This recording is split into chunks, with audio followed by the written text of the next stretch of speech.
अपने रांची वाले पंदा वर्षों पहले पहाड़ों से पलायन कर गए थे। तब पलायन निवारण आयोग का गठन नहीं हुआ था, वरना अपने पंदा को इतनी दूर पलायन करके बिहार ना पहुंचना पड़ता। पलायन किए हुए व्यक्ति को अक्सर भुला दिया जाता है। हर पहाड़ी के साथ यही होता है। दिल्ली मुंबई गए हुए अपने भाई बंधु तब तक याद रहते हैं जब तक वो मिठे और चाण लाते रहते हैं और उसके बदले भट्ट और गौहत ले जाते हैं। पंदा इतने भाग्यशाली नहीं रहे कि पलायन की मार उन्हें नजदीकी शहर दिल्ली तक पहुंचाती, जहां से वो आसानी के साथ तली मली कर पाते। उनका दुर्भाग्य उन्हें पहाड़ों से बहुत दूर रांची ले गया, जहां पहुंचना आसान तो था, लेकिन वहां से वापस आना कठिन था। पलायन पंदा को जिस राज्य में पहुंचाकर आया था, वहां के हालात भी पहाड़ों के बराबर बदतर थे।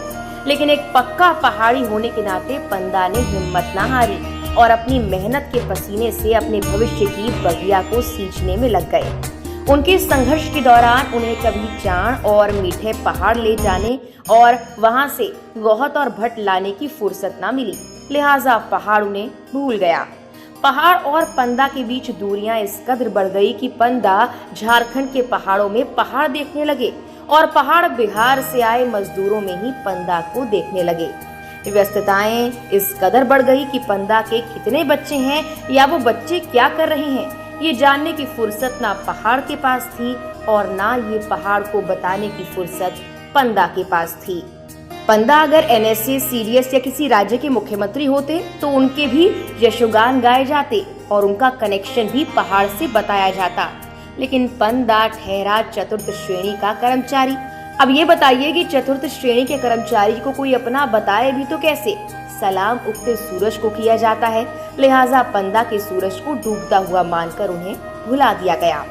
पंदा एक आम पहाड़ी थे और एक आम पहाड़ी इसीलिए खास होता है क्योंकि वो शिकायत नहीं करते। कैसे भी हालात हो वो एडजस्ट करना जानते हैं। वो पहाड़ी भाषा के साथ साथ बिहारी भाषा सीखने का जज्बा भी रखते हैं। वो बांझ और बुरांश की ठंडी हवा के साथ साथ लू के थपेड़ों में भी जीवित रहने की कला सीख जाते हैं।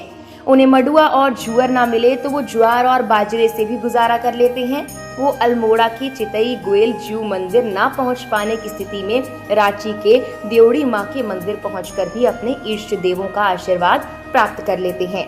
कल पंदा के पुत्र अपने गांव पधारे थे। कुछ लोगों को शिकायत है कि वो मिठाई और चाण लेकर क्यों नहीं पहुंचे। कुछ पत्रकार मित्र जो खुद उत्तराखंड के नहीं हैं, लेकिन उन्हें पंदा के पुत्र का बहुत सादगी के साथ अपने गांव पहुंचना उचित प्रतीत नहीं हो रहा है। उन्हें शायद पंदा के पुत्र का किसी नेता के भांति उत्तराखंड पहुंचने की उम्मीद थी। सवाल उठ रहे हैं कि पंदा के पुत्र ने उत्तराखंड के लिए क्या किया। ये सबको समझना होगा कि पंदा चतुर्थ श्रेणी के कर्मचारी थे, इसीलिए उनसे ये सवाल किया जा रहा है। अगर वो एनएसए, सीडीएस या मुख्यमंत्री होते तो उनसे ये सवाल ना किया जाता, क्योंकि डरपोक कौम हमेशा कमजोर और सभ्य से ही सवाल पूछने में सहज होती है। पंदा ने बेशक पहाड़ वर्षों पहले छोड़ दिया हो, लेकिन खुशी की बात यह है कि उन्होंने अपनी संस्कृति और संस्कारों को नहीं छोड़ा। इसका जीता जागता सबूत ये है कि कल पंदा का पुत्र महेंद्र सिंह धोनी अपनी पत्नी साक्षी के साथ विश्व कप के सेमीफाइनल मैच में मुंबई ना पहुंचकर अपने पैतृक गांव लोवाली अल्मोड़ा पहुंचा। कल के सेमीफाइनल मैच में पंदा का पुत्र भी सेलिब्रिटी की भांति अपनी शान दिखा सकता था, लेकिन उसने ऐसा ना किया क्योंकि उसके लिए मुंबई के वानखेड़े स्टेडियम की चकाचौंध से बेहतर अपने गांव के देवी देवताओं के मंदिरों में पहुंचकर पूजा करना है। फिलहाल के लिए इस वीडियो में इतना ही।